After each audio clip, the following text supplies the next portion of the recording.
Ассалому алейкум дӯстон, хуш омадем ба шабакаи мо. Аллакай ин бегоҳ, яъне бегоҳи 10 декабр турнири Eagle FC 51 баргузор мегардад, ки дар муҳорибаи асосии ин турнир варзигари тоҷик Фаридун Одилов зидди варзигари қазоқ Даврен Ермеков меҷангад ва ҳамчунин ин бегоҳ турнири UFC 282 баргузор мегардад, ки муҳорибаи асосии ин турнир муҳорибаи унвонӣ дар вазни ним вазнин байни Магомед Анкалаев ва Ян Балахович хоҳад шуд. дар ин навор мо ба шумо маълумот медиҳем, ки соати чанд ва дар куҷо пахши мустақими ин турнирҳоро тамошо карда метонен. барои пешравӣ канали мо лайкро зер карда 3-4 калима комментария нависен. мо боша наворро оғоз мекунем. дӯстон, агар шумо хароб ҳастеду фарбе шудан мехоҳед, ё ин ки фарбе ҳастеду хароб шудан мехоҳед, ё ин ки қувваи мардонагии худро қавитар кардан мехоҳед, ва ё ин ки агар шуморо бемориҳои гурда, дил, дарди мушакҳо ғам диҳад, пас мо ба шумо беҳтарин ширкат шифофарморо тавсия медиҳем, ки дар ин ширкат шумо доруҳои гиёҳӣ ва оригиналро барои ҳама дардҳо бо нархи арзон дастрас карда метонед. худи ҳозир ба номерҳои дар экран буда занг занед ва ҳатман аз номи канали Паҳлавон гап занед. ҳамин гуна шумо доруҳои даркории худро дастрас мекунед ва ҳам канали моро дастгирӣ мекунед. инак дӯстон, имшаб аниқтара шаби 10 ба 11 декабр турнири UFC 282 баргузор мегардад, ки дар муҳорибаи асосии ин турнир ду топови ҷангвари вазни 93 кг Магомед Анкалаев ва Ян Балахович барои камарбанди ин вазн меҷанганд.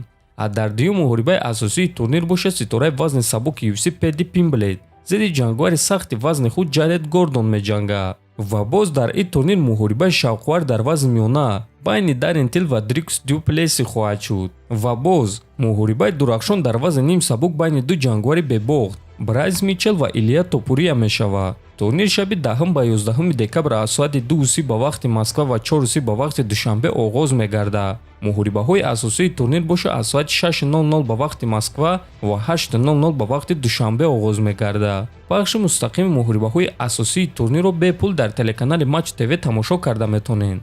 пурра турнирро боша дар телеканали Матч Боец ва UFC Fight Pass тамошо карда метонед. аммо тамошо кардан дар он ҷо бепул нест. бепул ин турнирро дар телеграм канали мо Паҳлавон ТЖ тамошо карда метонед. мо ссилкаи бепули пахши мустақими ин турнирро дар телеграм канали худ мегузорем ва шумо метавонед ки даромада тамошо кунед. ҳамчунин ссилкаи Матч ТВ-ро низ дар телеграм канали худ мегузорем. ва боз баъди турнир муҳорибаҳои асосии ин турнирро дар он ҷо мегузорем ва шахсоне ки кор доштанд ё ин ки хоб кардан ва пахши мустақимро тамошо карда натавонистанд метавонед ки рӯзона дар дилхоҳ вақти худ даромада тамошо кунед. ссилкаи телеграм канали мо Паҳлавон ТЖ дар описани видео. ана турнири Eagle FC 51 боша имрӯз, яъне рӯзи 10 декабр аз соати 15:00 ба вақти Москва ва 17:00 ба вақти Душанбе оғоз мегардад. ва ин турнирро танҳо канали Удар нишон медиҳад, ки онро дар барномаи Wing, Кинопоиск, Яндекс Спорт, Билайн ТВ тамошо карда мешавад. аммо дӯстон, бояд гуфт ки тамошо кардани турнири Eagle FC 51 дар телеканали Удар бепул нест.